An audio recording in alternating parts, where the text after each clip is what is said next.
Visakha steel plant లో blast furnace 3 ఎట్టకేలకు restart అయింది. అదనంగా 7,000 టన్నుల ఉక్కు ఉత్పత్తి కానుంది. మరి ప్లాంట్ ప్రైవేటీకరణ పక్కకి వెళ్ళినట్లేనా?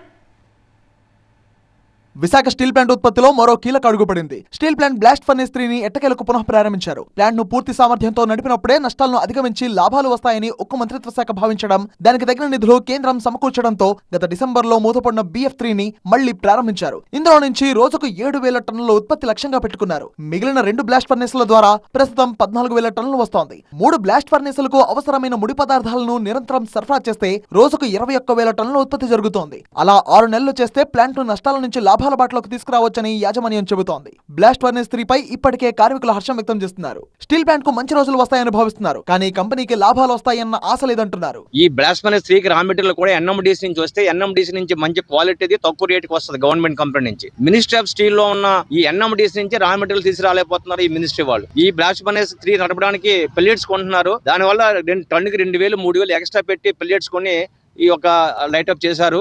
దానివల్ల లాభాలు అయితే రావు.